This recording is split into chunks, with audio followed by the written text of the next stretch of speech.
নমস্কাৰ বন্ধুসকল at hour চেনেললৈ আপোনালোকক স্বাগতম আজিৰ এই ভিডিঅ'টোত আমি বিশেষকৈ আলোচনা কৰিম কটন ইউনিভাৰ্চিটিৰ BSc honours third day admission schedule লগতে আমি ডিসকাশন কৰিম বিএ অনাৰ্স ফাৰ্ষ্ট সেমিষ্টাৰ প্ৰথম ডে শিডিউলখিনি ডিসকাশন কৰিম ইয়াতে আপোনালোকে প্ৰশ্ন কৰি আছিল বহুত ষ্টুডেন্ট স্পেশালি যিবিলাক আপোনালোকৰ ৰিজাৰ্ভ ক্যাটেগৰী আছিল এসসি এসটি আপোনালোকে সুধিছিলে যে আপোনালোকৰ ৰিজাৰ্ভ বিলাকৰ কি হ'ব কেতিয়া এডমিশন হ'ব কাৰণ আপোনালোকে যেতিয়া এপ্লাই কৰিছিল এডমিশন তাত অকল আনৰিজাৰ্ভড আছিল জিয়ানক হেই এডমিশনৰ নোটিছৰ বিষয়ে মই আলোচনা কৰিম আপোনালোকৰ নোটিছটো আহি গল এতিয়া যিবিলাক ৰিজাৰ্ভ ক্যান্ডিডেট আছিল বিএসসি অনাৰ্স ফাৰ্ষ্ট সেমিষ্টাৰ তেখেতসকলৰ এডমিশন থাৰ্ড ডেট হ'ব দ্যাট মিন্স অহা কালি অন 21 অক্টোবৰ আপোনালোকে এডমিশন ল'ব পাৰিব এতিয়া বিএসসি অনাৰ্স ফাৰ্ষ্ট সেমিষ্টাৰ ৰিজাৰ্ভৰ কোন বিলাক ক্যান্ডিডেট এডমিশন ল'ব পাৰিব সেই বিষয়ে মই ডিটেইলছত আলোচনা কৰিম লগতে বিএ ফাৰ্ষ্ট সেমিষ্টাৰ অনাৰ্স কোন বিলাক ক্যান্ডিডেট এডমিশন ল'ব পাৰিব আপোনালোকৰ টাইম স্লটছ বিলাক কি হ'ব আৰু আপোনালোকৰ এডমিশন গাইডলাইনছ প্ৰসিডিউৰটো কি হ'ব সেই গটে বিষয়ে আমি ইয়াতে আলোচনা কৰিম যিনো প্ৰথমে আমি ইয়াতে আলোচনা কৰিম BSc first semester honours third day এডমিশনৰ বিষয়ে আমি আলোচনা কৰিম তাৰ পিছত আমি আলোচনা কৰিম বিএ অনাৰ্স যিনক প্ৰথমে মই বিএসসি টো ডিসকাশন কৰি দিছো অলৰেডি মই ডাউনলোড কৰিছিলো ফাইলটো আপোনালোকে তাতে ক্লিক কৰিলে ডাউনলোড হৈ যাব যিনক ইয়াতে সব কি কৈছে আপোনালোকে নোটিছটো চাব BSc honours first semester admission 21 October 2021 on date 3rd 21 October 2021 so ইয়াতে চাব আপোনালোকে প্ৰথম প্যাৰাটোত চাব কি কৈছে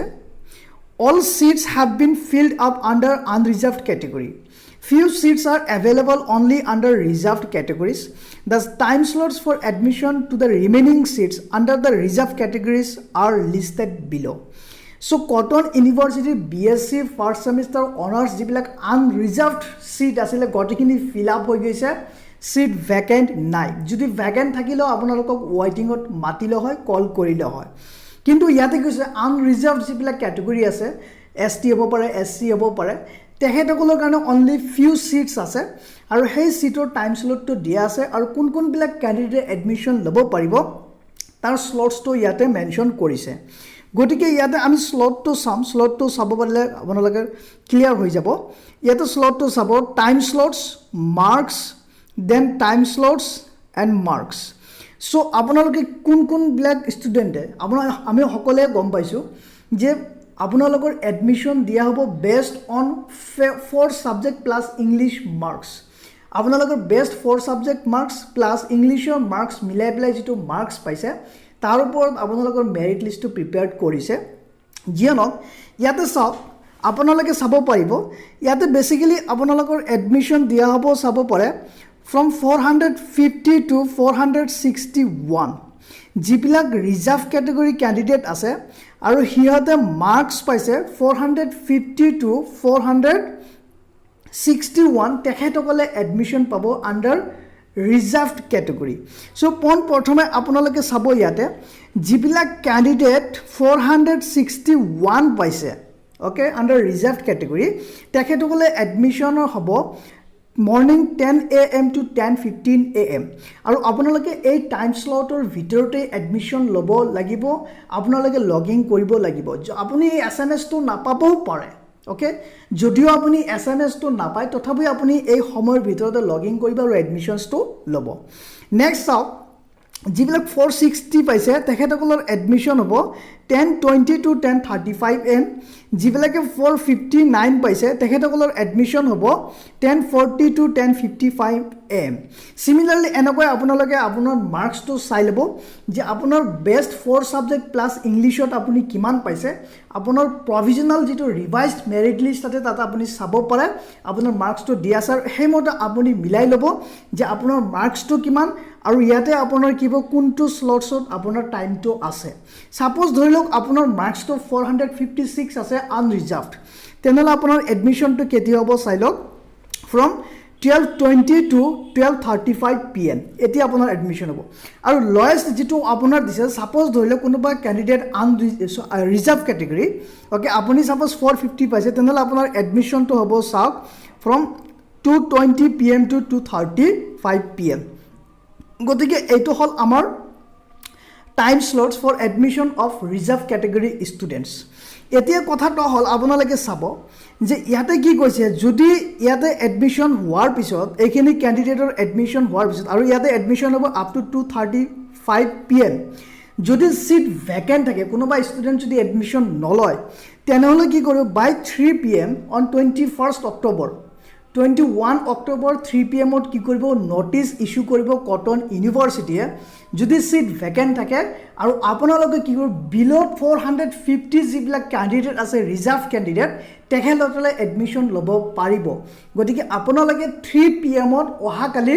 চেক কৰি চাব যে নোটিস আহিছে নেকি কটন ইউনিভাৰ্সিটিৰ পৰা ওকে গতিকে এয়া আছিল আমাৰ ইম্পৰ্টেন্ট ইনফৰমেশন খিনি আৰু এতিয়া মোস্ট ইম্পৰ্টেন্টলি চাওক যে আপোনালোকৰ এডমিশন গাইডলাইনছটো কি হ'ব লাষ্ট 2 ডে আপোনালোকৰ এডমিশন আছে আৰু সেই সেম এডমিশন গাইডলাইনছ ইয়াতে ফলো কৰিব আৰু এডমিশন গাইডলাইনছটো অলৰেডি মই আগৰ ভিডিও ডিসকাশন কৰিছো লিংক মই ডেসক্ৰিপচনত দি দিম আপোনালোকে চাই ল'ব ওকে এতিয়া আহক আমি আৰু এটা ইম্পৰ্টেন্ট কথা আপোনালোকক জনাই দিওঁ যদি আপুনি এডমিশনৰ সময়ত কিবা প্ৰবলেম পায় কিবা অসুবিধা পায় তেনেহলে আপোনাৰ হেল্পলাইনৰ নম্বৰত আপুনি কন্টাক্ট কৰিব পাৰে লগতে ইয়াতে গুগল মিট লিংক দি আছে এই লিংকত আপুনি ক্লিক কৰি জয়েন কৰিব পাৰে লগতে আপোনাৰ প্ৰবলেমটো আপুনি জনাব পাৰে নেক্সট আপোনাৰ ৰিগাৰ্ডিং এডমিশন ফি মই অলৰেডি ডিসকাশন কৰিছো আগৰ ভিডিওত আপোনালোকে চাই ল'ব আপোনালোকৰ এডমিশন ফি কিমান হ'ব লগতে আৰু এটা বস্তু চাব যিবিলাক ফি ওয়েভাৰ হ'ব ফ্ৰী এডমিশন পাব তেখেতসকলে ₹950 এডমিশন ফি দিব লাগিব আৰু আপোনালোকে এডমিশন ফি অনলাইন পেমেন্ট কৰিব লাগিব আৰু এডমিশন ফি নিদিয়ালৈকে ওকে আপোনালোকৰ এডমিশন প্ৰসিডিউৰ কমপ্লিট নহয় এটো মনত ৰাখিব এতিয়া মই ডিসকাশন কৰিম BA first semester honours admission স্লটছৰ বিষয়ে ওকে আহক ভিডিওটো আপোনালোকে শেষলৈকে গতিকে আপোনালোকে ক্লিক কৰাৰ পিছত আপোনালোকৰ নোটিছটো ডাউনলোড হৈ যাব মই অলৰেডি ডাউনলোড কৰি ৰাখিছিলো সো ইয়াতে আপোনালোকে নিশ্চয় চাব পাৰিছে BA first semester admission 21 October 2021 day 1 BA admission day 1 ইয়াৰ আগতে মই যেটো ডিসকাশন কৰিলে এটা আছিল BSc first semester honours admission day 3 আৰু ইয়াতে মই এতিয়া ডিসকাশন কৰিম BA honours first semester admission day 1 okay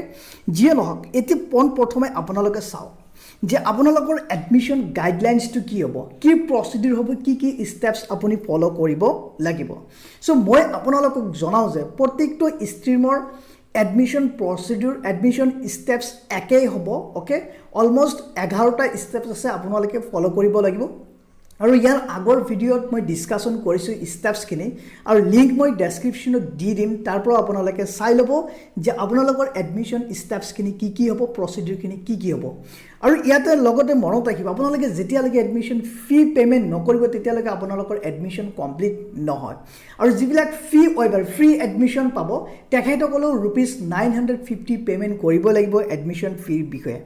যিয়ে নহওক ইয়াত আমি নোটিছটো ডিসকাশন কৰো আপোনালোকৰ এডমিশন নোটিছ টাইম স্লটছটো কি কৈছে সো ইয়াতে প্ৰথম পেৰাটো আপোনালোকে চাব Admission to the first semester BA Honours Program except Mass Communication and Journalism in Cotton University for 2021-22 shall begin on 21st October 2021. So BA Honours or admission আৰম্ভ হ'ব on 21 October আৰু ইয়াতে কি কৈছে except Mass Communication and Journalism তেখেতৰ admission notice পিছত আপোনালোকৰ publish কৰিব হেমত আপোনালোকৰ এডমিশন হ'ব এতিয়া অন ডে 1 কি কৈছে on day 1 21 October 2021 students having marks 495 to 469 English plus best 4 subject will be allowed to take part in the admission process the time slots for the admission on 21st October allotted to candidates for admission will be according to their marks as listed below So ইয়াতে আপোনালোকে কি কৈছে যে BA honours first সেমিস্টাৰ প্ৰথম দিনা admission কোন বিলাক ক্যান্ডিডেটছে পাব যিবিলাক ক্যান্ডিডেটৰ মাৰ্কস 469 টো আপোনালোকে নিশ্চয় চাব পাৰিছে ইয়াতে যে 469 to 495 আছে তেখেতসকলে ডে 1ত BA honours first semester admission পাব আৰু এই মাৰ্কছটো আপোনালোকৰ বেষ্ট 4 ছাবজেক্ট প্লাছ ইংলিছৰ মাৰ্কছ হয় আৰু এই মাৰ্কছটো অলৰেডি আপোনাৰ প্ৰভিজনেল যিটো ৰিভাইজড মেৰিট লিষ্ট আছে তাতে আপোনালোকে চাব পাৰে মাৰ্কছটো দিয়া আছে আৰু আপোনালোকে এতিয়া চাই ল'ব যে আপোনাৰ মাৰ্কছটো কিমান আছে এতিয়া নেক্সট কথাটো হ'ল আপোনালোকে হয়তো ভাবিব পাৰে যে যদি মোৰ মাৰ্কছ 469তকৈ কম আছে মই এডমিশ্যন পাম নে নাপাম অবভিয়াছলি আপুনি এডমিশ্যন পাব কাৰণ এই এডমিশ্যন স্লটছটো অকল প্ৰথম দিনৰ হয় সেকেন্ড ডেও আমাৰ কি হ'ব এডমিশ্যন স্লটছ আহিব আৰু সেকেন্ডত আপুনি এডমিশ্যন পাব আৰু সেকেন্ডত যেটো আপোনাৰ এডমিশ্যন মাৰ্কছ হ'ব হেতু বিলো 469 হ'ব 469ৰ তলৰ যিবিলাক মাৰ্কছ পাইছে সেইবিলাক ক্যান্ডিডেটৰ এডমিশ্যন হ'ব যিয়নক আপোনালোকে এট আৱাৰ চেনেলৰ লগত জড়িত থাকিব মই সেই বিষয় আলোচনা কৰিম আপোনালোকক আপডেট দিম এতিয়া আপোনালোকে টাইম স্লটছটো চাব আপোনালোকৰ টাইম স্লটছটো কি দিয়া আছে নিশ্চয় চাব পাৰিছে আপোনালোকৰ এডমিশ্যন ষ্টাৰ্ট হ'ব ফ্ৰম মৰ্নিং 10 AM আৰু আপোনালোকৰ এডমিশ্যন হ'ব আপ টু 5 PM ওকে এতিয়া আপোনালোকে চাব ইয়াতে প্ৰথম আপোনালোকে চাব পাৰিছে টাইম স্লটছ দেন আপুনি চাব পাৰিছে marks then number of candidates ইয়াতে দিয়া আছে সো প্ৰথমতে আপোনাৰ চাওক যিবিলাক ক্যান্ডিডেট 495 to 485 মাৰ্কছ পাইছে যিবিলাক ক্যান্ডিডেট 485 to 495 মাৰ্কছ পাইছে আৰু ইয়াতে 60 ক্যান্ডিডেট আছে তেখেতসকলৰ এডমিশ্যন হ'ব from 10 AM to 10:30 AM morning 10টা বজাৰ পৰা 10:30 মিনিটৰ ভিতৰত আপোনালোকৰ এডমিশ্যন হ'ব আৰু এই সময়ৰ ভিতৰত আপুনি লগইন কৰিব লাগিব কটন ইউনিভাৰ্চিটিৰ অফিচিয়েল ৱেবছাইটত তাৰ পিছত আপুনি এডমিশ্যন প্ৰসেছটো কমপ্লিট কৰিব লাগিব আৰু এই সময়ৰ ভিতৰত যদি আপুনি যদি এডমিশ্যন ল'ব নোৱাৰে কিবা অসুবিধা পায় আপুনি যদি এসএমএছটো ৰিসিভ কৰা নাই তেনলে আপুনি হেল্পলাইন নম্বৰত কন্টাক্ট কৰিব বা আপোনাৰ গুগল মিট লিংক দি আছে সেই লিংকত আপুনি জয়েন কৰি আপোনাৰ প্ৰবলেমটো জনাব পাৰে নেক্সট সাপোজ ধৰি লওক আপোনাৰ মাৰ্কছটো 481 to 80 আছে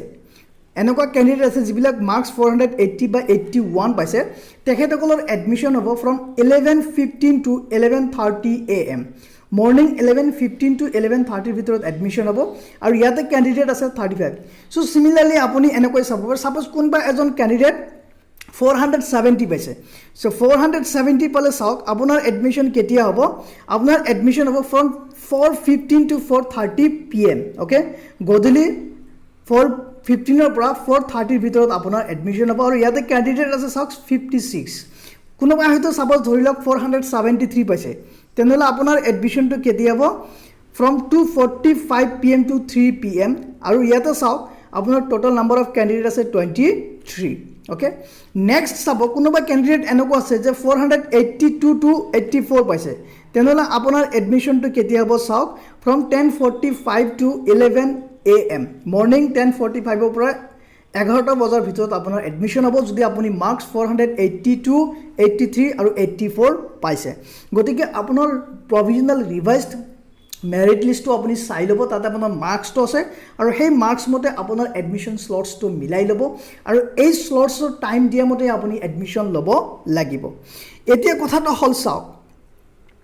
আপোনাৰ admission guidelines okay so admission guidelines already মই ডিসকাশন কৰিলো দুবাৰমান ইয়াতে যে সকলোৰে এডমিশ্যন গাইডলাইনছ একেই হ'ব অলৰেডি মই ইয়াৰ ওপৰত ভিডিঅ' বনাইছো ডিসকাশন কৰিছো লিংক মই ডেসক্ৰিপশ্যনত দি দিম আৰু সেই 11টা মান ষ্টেপছ আছে সেই ষ্টেপ মতে আপোনালোকে যাব আৰু আপোনাৰ এডমিশ্যন প্ৰসেছটো কমপ্লিট হৈ যাব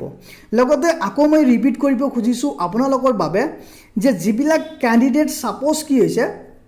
এডমিশ্যন এসএমএস ৰিসিভ কৰা নাই বা প্ৰবলেম পাইছে এডমিশ্যনৰ কাৰণে সাৰ্ভাৰ ডাউন আছে তেনলে লগলগে আপোনালোকে হেল্পলাইন নম্বৰত কন্টাক্ট কৰিব পাৰে और আপোনালোকে কি কৰিব পাৰে এই ইয়াতে গুগল মিট লিংক দি আছে এই লিংকত আপোনালোকে জয়েন কৰি লব জয়েন কৰি পেলে আপোনালোকৰ প্ৰবলেমটো আপোনালোকে জনাব পাৰে কিন্তু লেট নকৰিব লেট কৰিলে আপোনাৰ এডমিশনটো ফৰফিটেড হৈ যাব পাৰে কেনসেল হৈ যাব পাৰে আৰু বেলেগক এডমিশন দি দিব লগতে সক আপোনাৰ এডমিশনৰ ফি বিষয়ে অলৰেডি ডিসকাশন কৰিছো ইয়াৰ বিষয়ত ভিডিও বনাইছো লিংক ডেসক্ৰিপশ্যনত দিয়া থাকিব আপোনালোকে তাৰ পৰা চাই লব আৰু স্পেশালি আপোনাৰ ফি কিমান হ'ব এডমিশন মই আলোচনা কৰিছো আৰু ইয়াতে যিবিলাক ফ্ৰী এডমিশন পাব তেখেতসকলক 950 এডমিশন ফি দিবই লাগিব গতিকে সক फ्रेंड्स এখিনি আছিল আমাৰ most important and regarding the next admission schedule আপোনালোকে চাব পাৰে next for BA liberal arts এটা চাওক BA liberal arts BA honours and mass communication journalism BSc biotechnology and BCA আপোনালোকৰ এডমিশ্যন হ'ব 23rd October 2021 and detailed schedule will be given or it will be issued by the Cotton University before the admissions takes place. গতিকে এয়া আছিল আমাৰ important ইনফৰমেশ্যনখিনি যদি আপোনালোকক তথ্যখিনি ভাল লাগে প্লিজ লাইক কৰিব শ্বেয়াৰ কৰিব আৰু যদি আমাৰ চেনেলত আপুনি নতুন আহিছে আৰু এতিয়ালৈকে চেনেলটো ছাবস্ক্ৰাইব কৰা নাই প্লিজ ছাবস্ক্ৰাইব কৰিব and for more updates please press the bell icon thank you have a great day